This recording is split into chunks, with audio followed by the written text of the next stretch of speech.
How you doing? You good? Yeah, I'm good, bro. You? Yeah, not bad, not bad. So, what's the plan for today? We training, yeah? Yeah, just a day in the life. Okay. Nice and simple. Man, you good? How you doing, man? Yeah, I'm alright, man. Cheers. Yeah, man. Yeah, of course, man. Cheers. Easy. Down on, bro. Good. Just grab yourself one of them bands, mate, yeah? We'll just start having a little stretch out, bro, yeah? And we'll have a little warm up, yeah? Okay. Right, Jamie, what's the reason for the warm-up? What's going on? Just stretching out, mate. A little mobility. Stretching out before he starts warming up his joints, mate. Just to help him, be able to help him move a lot more. Don't feel so stiff. Yeah, it's all about the warm-up, mate. Go have a good warm-up. So, what's your name? Jamie Maddocks. Jamie Maddocks. And you are the head coach at... Cliiff Amateur Boxing Club. Okay. So, Cliiff's this your club, yeah? It is, mate, yes. Right, so here's what I'm going to do. We're just going to do a full mobility warm-up now, yes? So it's literally, you start rolling your wrists, yeah? Roll your wrists, say 20 times one way, 20 times the other, yeah? And once you've done that, we start working from our ankles and we start working out through the whole body, yeah? And how long has Cliiff's Amateur Boxing Club been up and running? We've been here for about 2 years now, but we've been affiliated with England Boxing for about a year, so not long. And how hard was it to get Cliiff's Boxing Club up and running? You know what? When I was younger, I used to box unlicensed, and I had about 15 or 16 unlicensed fights, and then I always had a dream. What? When you say unlicensed, what, white collar? Well, it was white collar, but they called it semi-pro is what they call it, so it was obviously no head guards and whatever. So yeah, I'd done that for a while, but I was always coaching as well while I was doing it. And then obviously I didn't know the meanings of the differences between the organisations in boxing. I thought boxing was boxing and that was it, but then obviously the more I started getting the hang of it a little bit more, I started realising what organisations were what, with like the Alliance, the White Collar, the England Boxing and stuff like that.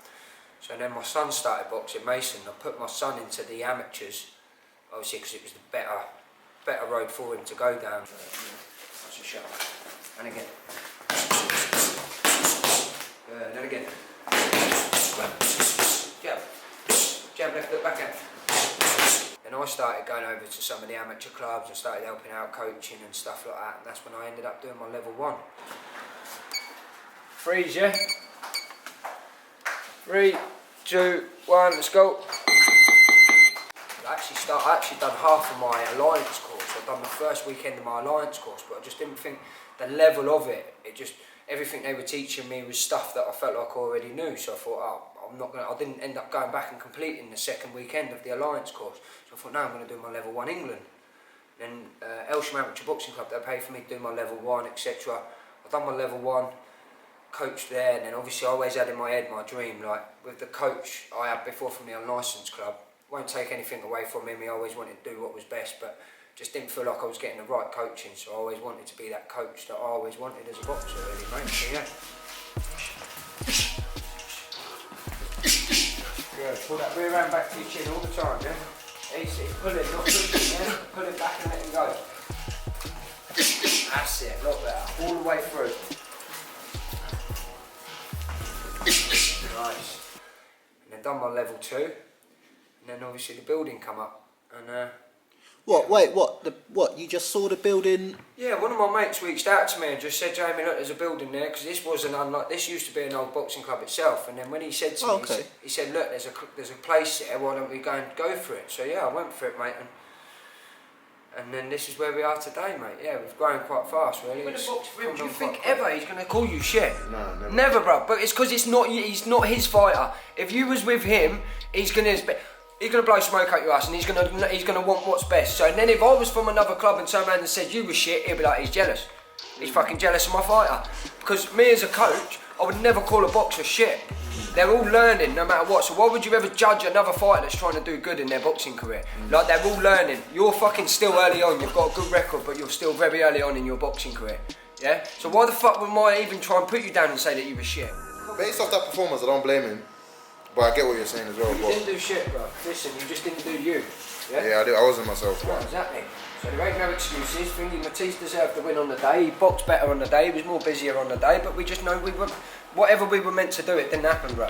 So I want him literally just moving around, keeping centre. So from the get-go, yeah, the bell goes, come straight out to the centre, bang, touch gloves, boom, be first. Lot of movement, edging out.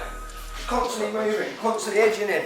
You think when he comes in, he throws a shot, we're out, back there again. But that push off and back on again straight away. Back to centre, lot of movement, feinting, keeping him thinking with the jab, trying to ease him in. As soon as he throws his shots, we're off. And then moving, then back with him again wherever he goes. But then straight away we just want to get that timing right.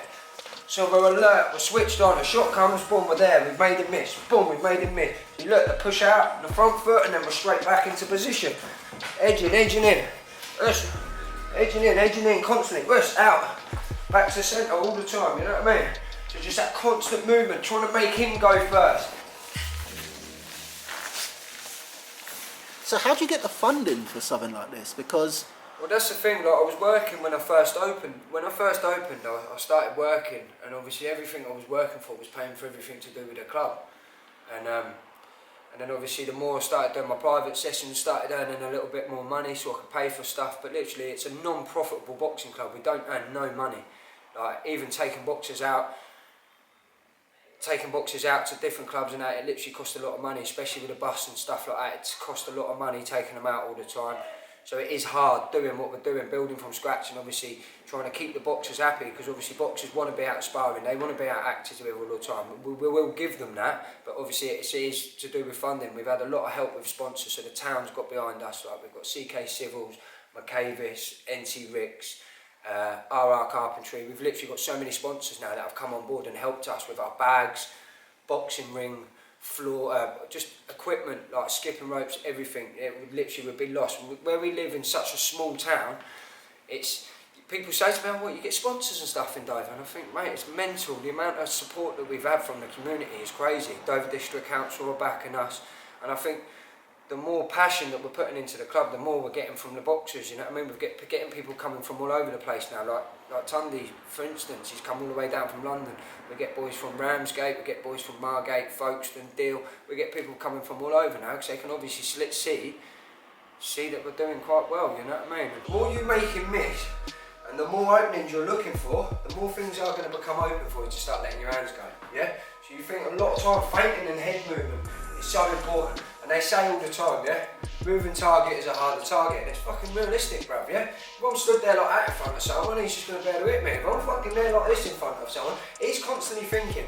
And when he misses a shot, he has to regroup, yeah? He has to regroup and get his feet back into a position where he can fire again. So this is why we have to make them miss and be fast on the counter and get them. But don't be coming back with singles. Twos, threes, back out. Sweet, no matter what, if we land 2 shots out of 4, we landed 2 shots out of 4. We've been training together. I did come here. I've been coming here for about a year. Like he even knows me since I broke my arm. oh yeah, not the plastic. No, it's gonna look amazing. Yeah? Yeah. Yeah, maybe you have to put some filters on. Lovely. Oh, I'm so happy. That counts as happy. Oh, that feels nice. And like that. That's it. Oh my goodness. Sorry, you're gonna get covered in it. So let's see it next to your old cast. No, I gotta wait for it to dry, I think. No, just let's see it. Yeah, it's an improvement. This is a beautiful cast. Amazing, isn't it? This is my favourite cast so far. Better than the pink one. Yeah. Yeah. Keep moving the fingers, keep moving the thumb. That's it. Good to go. How you feeling, T? Good. When you back next? 2 weeks time. I used to come in the gym and shadow box in the ring and do whatever with my casts and everything. Like I used to come in because my mom lives here, so I used to just come in and pop in and I'll train here and this and that. All the time, that's it. I always have push in, push out as well. Pushing in, pushing out, making him a bit wary of what's coming all the time. That's it. Yeah, it says, no singles. Remember, we're going to walk him down, make him miss, and we're going to go with combinations all the time, yeah?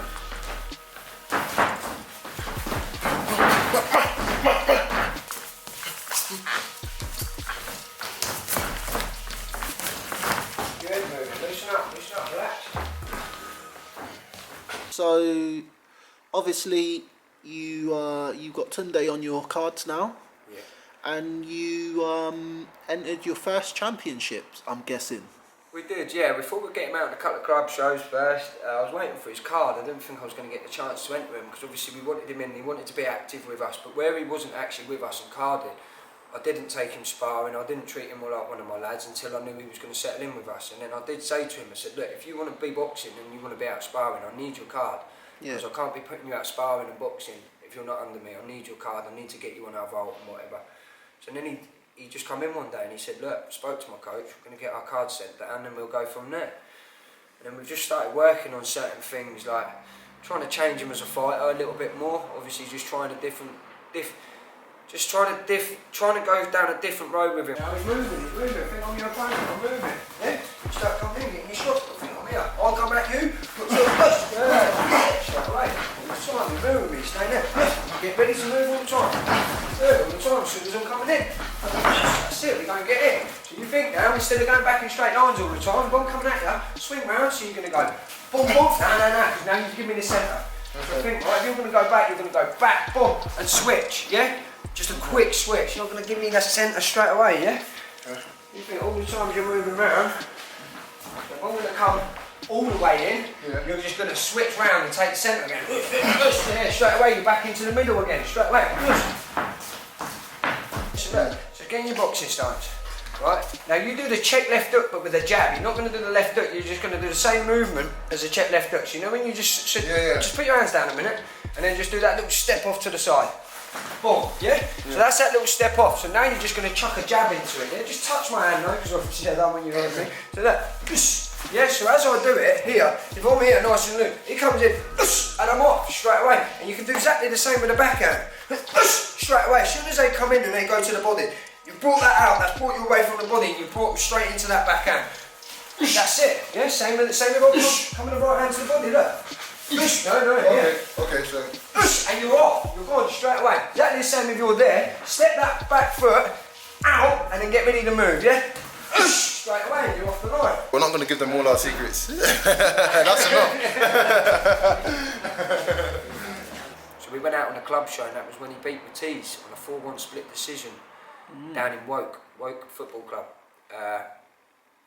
We won that one and then we obviously signed him up for the championships. We got picked out in a draw, and we ended up boxing a boy from, I can't really remember what club it was, but he was 48 bouter, winning 20 odd bouts.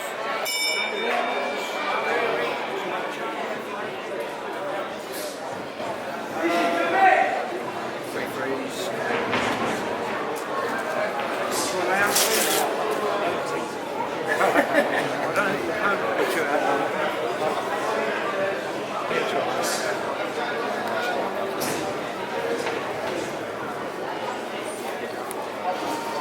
And again. Jab, jab.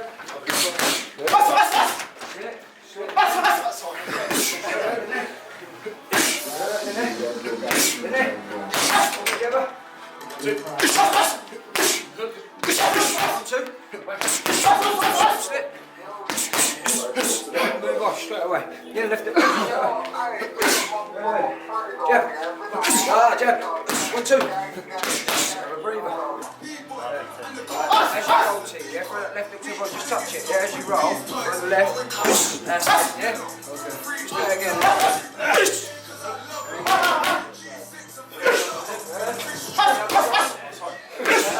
Yeah. 1, 2, and come all the way through. And again. Left. 1, 2. Nice. All the way through that. Yeah? Touch downstairs with a jab, touch downstairs with a jab, and then over the top of that backhand. Good, and again. Yeah? Backhand. Good. Jab. Jab, jab.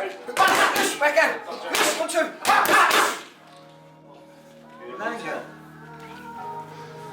Good. Tunde beat him on a unanimous decision. That was in the semi-final.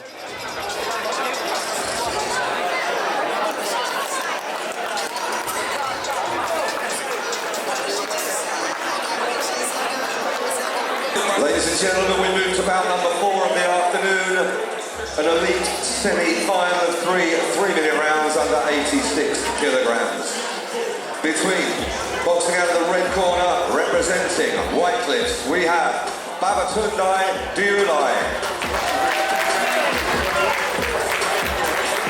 And across the ring, boxing out of the blue corner, representing Southampton, we have Jamie Maddocks.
Unanimous decision, your winner, progressing to the regional finals next week.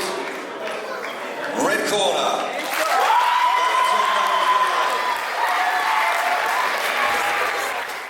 And we got through, and then we got picked to box Matisse again in the final. We had a game plan to go in there with. As soon as we come to the bout, game plan went out the window. Obviously, boxer going in there thinking he's beat the boy before, and yeah, the game plan just didn't come to stick, and Matisse ended up beating us on a unanimous decision.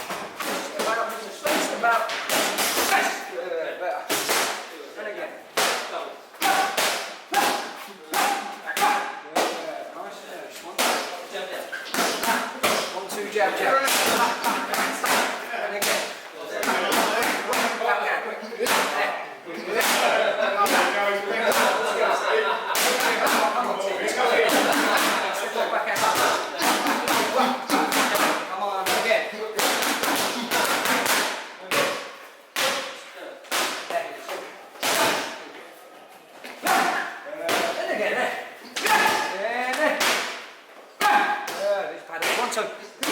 One, two, catch left up. Backhand, yeah. And again. Jangles.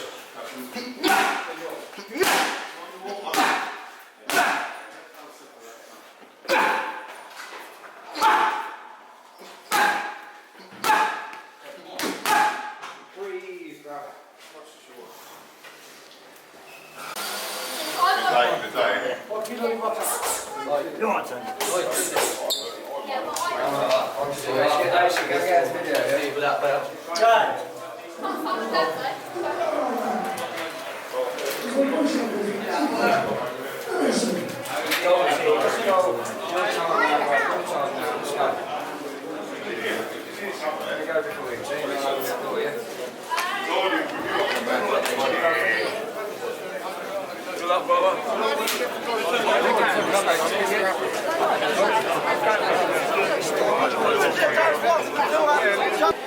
On we go.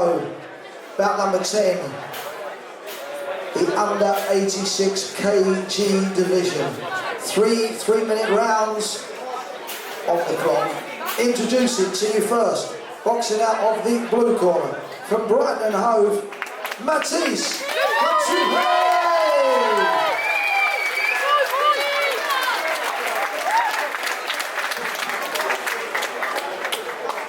And his opponent facing across the ring, boxing out of the red corner. From Cliiff's, Babatunde Hussein!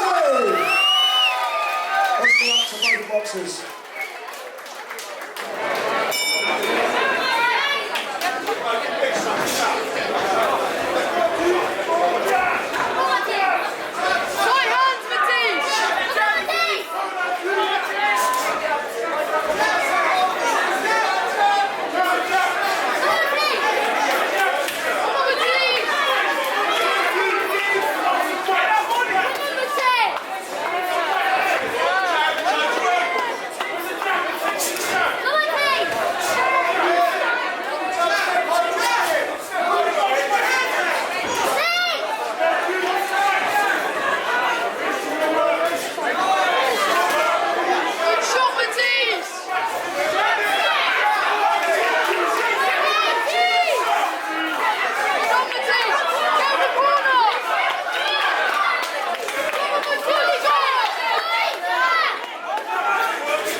This is boxing, and so like you say, some people can say the judges can then judge a fight by the crowd, you know what I mean? Some of them they can't see from different angles and stuff like that. From what I see, there's no excuses, I'm just saying what I see.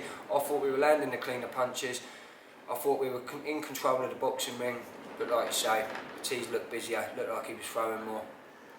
And he got the decision.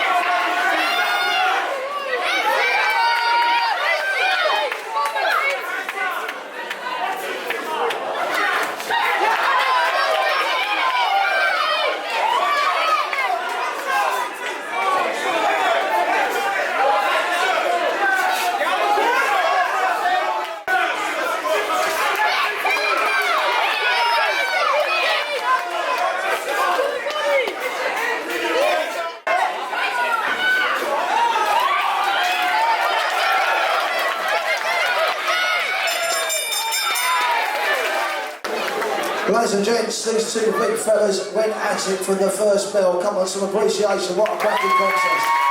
Well done, both boxers.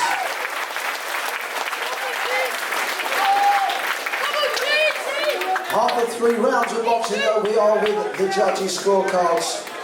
And we have a unanimous decision, ladies and gentlemen.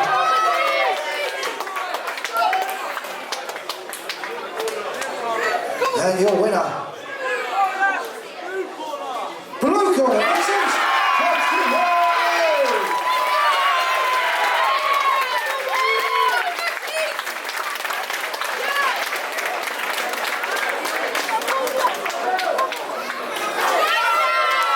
So, you just did the championships. Yeah. And they didn't go well. Well, they started off well, it didn't end well.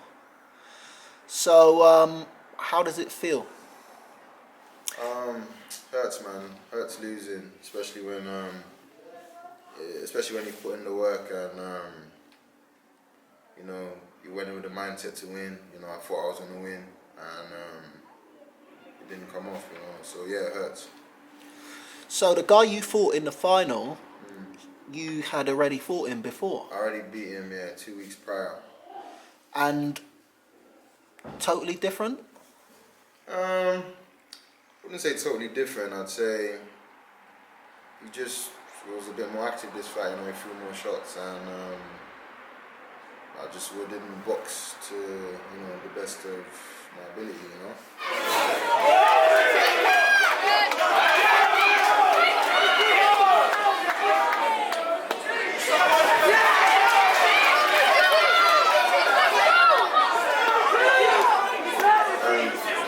I just kind of went back into my old ways, you know, of boxing. I didn't do what we was working on in the gym. You know, I wasn't moving my feet, I wasn't moving my head, you know, I was just, you know, boxed how I used to kind of box before, you know, and weren't throwing a lot of shots and looked busier, you know. How did it feel? Did you, like, at the end of the first or the second round, did you think, is it slipping? Has he got it? Or did you think, how did it feel, like, end of the first, second round? I did, like, it wasn't really about what he was doing, you know. It was about, like, more, anytime he did land or do anything, the crowd went crazy as well, you know. So that was more like a mental thing for me, like, oh, fuck, it might look like he's... I kind of started, like, chasing, you know. Like, oh, shit, I need to get it back, you know. And obviously anything, you know, when you try too hard, it don't come off, you know. So I ended up trying a bit and just not being as relaxed as I should have been.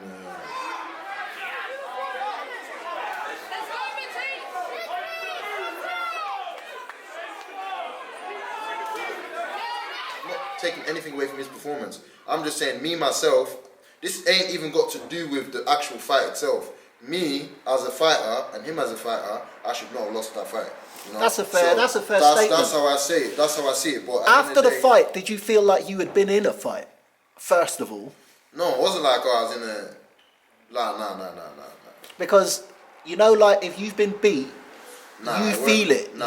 You would know. So it went like that. It was just more disappointment in myself, really. Like, yeah, did you feel like you lost unanimously? No, definitely not. Why I do want to compete a lot more this season, you know, especially before I turn over, I want to keep competing because I want to get comfortable bouting as I am in training, you know, like how I am, like the things I do in sparring, I want to take that into the actual ring because performance is a big part of being an athlete, you know, and I have to be able to perform when I need to perform. So it's all well and good doing well in the gym, but I need to be able to take that into the actual bouts. Yeah, you know, need to be able to convert it. Of course, that's being an athlete, you know, and I feel like I done that a week prior, but I didn't do it the other day, and yeah, that's one thing I took from it. I was like, what went off in my mind that made me box the way I boxed, you know? What was the difference between the week before that and this week? Like, why? What was it, you know? Because I feel like it's always a mental thing. Is there anything specific from that final that sticks in your head that you remember? Yeah, I feel like I went... No, but I mean any specific moments in the fight that you remember that stick in your head? Like, I remember this bit happened. No. Nothing. So nothing stand out? No. Nothing stand out from you or nothing that he did to you? No. So you could grade your performance on that then. Yeah. Because I do remember in the week, like the other fight, I do remember like the week prior, sorry I keep talking about the semis, but I'm just trying to compare because... Well, that's what we're talking about, so... Yeah, when I was in there, I do remember a switch went off in my head where I was like, cool, like I remember saying to myself, towards the end of the bout, I was like, yeah, he ain't trained like you know that, come on, show them something, and I started, you know. So it's just about being consistent with that, you know, and also I feel like it was my first final, maybe I tried too hard, maybe I went into, in the changing room when we was getting ready, I do remember going into sort of like a kill mode. And I always remember, I was saying it to you as well, I remember I was saying, anytime I do go into that kill mode, I end up fighting instead of boxing. And I don't box, I box therapy. Like tunnel vision. Yeah. The game plan goes out the window, I'm more thinking, I remember going to kill mode, like you've got to get that belt, you have to win. And then I switched. So you stop boxing and you just start trying to walk through people. Exactly. I need to, like, I just need to be comfy and just like, yeah, it's about, I have to win it, but relax, right?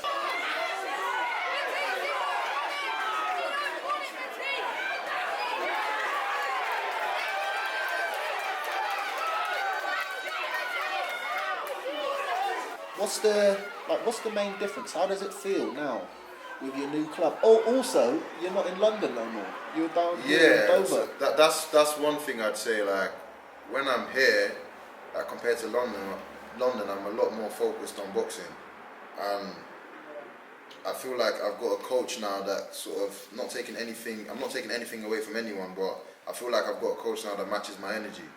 You know, so I feel like since being here, everything between me and Jamie just sort of aligned. You know, I feel like you get a lot more one-to-one as well. You get a lot more specific because training. we're so close to each other. We live 5 minutes away from each other. The gym's 5 minutes away from my house. Like everything's, you know. And also, I just feel like Jamie's genuine. You know, I feel like he's a genuine guy. You know, I feel like he's got a good heart, and I feel like his intentions are at the right place. You know. Yeah.